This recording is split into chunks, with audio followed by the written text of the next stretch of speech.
नमस्कार. कधी विचार केलाय की एका साध्या कागदाच्या तुकड्याने मुलांच्या विकासात केवढी मोठी जादू होऊ शकते? आज आपण तेच पाहणार आहोत. चला तर 3 ते 6 वर्षांच्या मुलांसाठी असलेलं घडीकाम म्हणजेच पेपर फोल्डिंग या कलेबद्दल सगळं काही जाणून घेऊया. खरंच, एका साध्या कोऱ्या कागदात किती प्रचंड शक्ती दडलेली असते, नाही का? आपण विचारही करू शकत नाही अशा कित्येतरी गोष्टी या एका कागदातून बनू शकतात. आज आपण बघणार आहोत की हीच नवनिर्मितीची शक्ती मुलांच्या हातून कशी साकार होते. तर आज आपण काय काय बघणार आहोत. सगळ्यात आधी आपण कागदाची जादू समजून घेऊ. मग वेगवेगळ्या वयोगटासाठी कोणत्या ॲक्टिव्हिटीज आहेत ते पाहू. आणि शेवटी ह्या सगळ्यातून मुलं नक्की काय शिकतात हेही जाणून घेऊ. चला तर मग आपल्या पहिल्या भागाकडे वळूया. आपल्याला अनेकदा वाटतं की घडीकाम म्हणजे फक्त एक कला आहे, पण खरं सांगायचं तर हे मुलांच्या विकासासाठी एक खूप खूप महत्त्वाचं साधन आहे. म्हणजे बघा, जेव्हा मुलं कागदाला घडी घालतात तेव्हा त्यांच्या बोटांमधले आणि हातांमधले छोटे स्नायू मजबूत होतात. यालाच फाईन मोटर स्किल्स असं म्हणतात. आणि हेच कौशल्य त्यांना पुढे जाऊन अक्षरं लिहायला, शर्टची बटणं लावायला आणि चित्र रंगवायला खूप मदत करतं. आणि एवढंच नाही ते डोळ्यांनी जे पाहतात आणि हातांनी जे करतात यात एक ताळमेळ साधायला शिकतात. आणि जरा विचार करा, स्वतःच्या हातांनी एक साधीशी होळी बनवल्यावर त्यांना जो आनंद आणि अभिमान वाटतो ना, तो त्यांचा आत्मविश्वास कितीतरी पटीने वाढवतो. चला, आता तयारी कशी करायची ते बघूया. आणि सगळ्यात चांगली गोष्ट काय आहे माहितीये, घडीकाम सुरू करायला काय खूप महागडं किंवा स्पेशल साहित्य लागतच नाही. हेच तर त्याचं वैशिष्ट्य आहे. घरात जे काही सहज मिळेल ते चालतं. साधे कागद, रद्दीतले कागद, जुनी वर्तमानपत्र किंवा थोडे रंगीत क्राफ्ट पेपर असतील तर उत्तमच. मोठ्या मुलांसाठी वस्तू चिकटवायला थोडासा डिंक आणि चित्र काढायला ड्रॉइंग पेपर लागेल. सगळं अगदी साधं आणि सोपं आहे.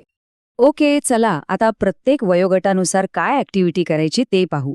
सुरुवात करूया सगळ्यात लहान मुलांपासून, म्हणजे 3 ते 4 वर्षांच्या मुलांपासून. ह्या वयात आपलं सगळं लक्ष फक्त साध्या बेसिक घड्यांवर असणार आहे. या वयात काय करायचं? मुलांना फक्त कागद द्या आणि त्यांना जसं वाटेल तशी घडी घालू द्या. मग आपण त्यांना रुमालाची घडी कशी घालायची हे स्वतः करून दाखवू शकतो. म्हणजे एकावर एक घडी कशी घालायची, अर्धी घडी किंवा त्रिकोणी घडी कशी करायची हे त्यांना अगदी हळुवारपणे प्रेमाने शिकवायचं आहे. आता बघूया 4 ते 5 वर्षांच्या मुलांसाठी पुढचा टप्पा. इथे आता आपण थोडं पुढे जाणार आहोत.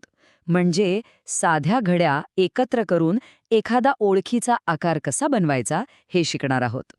यासाठी काय करायचं? मुलांना एका गोलमध्ये बसवा आणि प्रत्येकाला एक चौरस कागद द्या. आता आपण त्यांना एक होडी बनवून दाखवणार आहोत. एक लक्षात घ्या, प्रत्येक घडी कशी घालायची याच्या सूचना एकदम स्पष्ट द्या आणि स्वतः करून दाखवणं तर खूपच महत्वाचं आहे. आणि हो, इथे एक गोष्ट खूप महत्वाची आहे. मुलांना अजिबात घाई करायची नाही. त्यांना स्वतःहून प्रयत्न करायला भरपूर वेळ द्या. चुकलं तरी काही हरकत नाही, कारण इथे प्रयत्न करणं हेच सगळ्यात जास्त महत्वाचं आहे. पुढच्या घड्या घालून होडी तयार झाली की मग त्यांच्याशी बोला.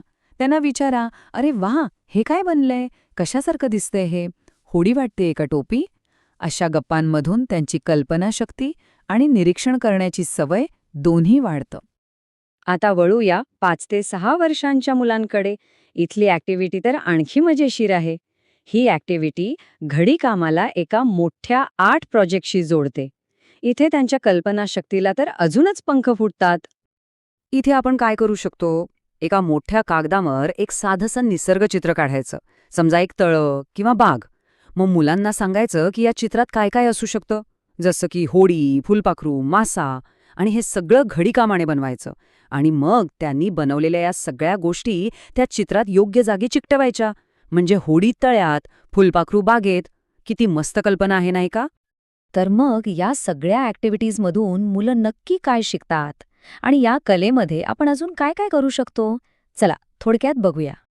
होडी आणि फुलपाखराच्या पुढे जाऊन आपण मुलांना अजून खूप काही शिकवू शकतो.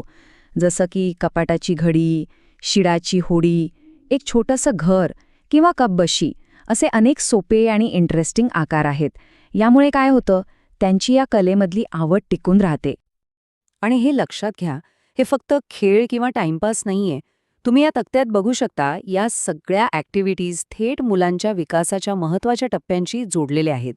म्हणजे सूक्ष्म स्नायूंचा विकास असेल किंवा हात आणि डोळ्यांचा ताळमेळ बसवणं असेल, ही सगळी महत्वाची उद्दिष्टे यातून पूर्ण होतात.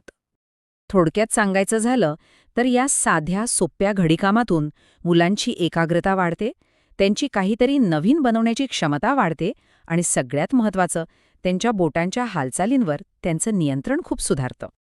तर मग आता एकच प्रश्न उरतो, आज मुलांसोबत कागदाचा एक साधा तुकडा घेऊन कोणती नवीन, अद्भुत कलाकृती तयार होणार आहे?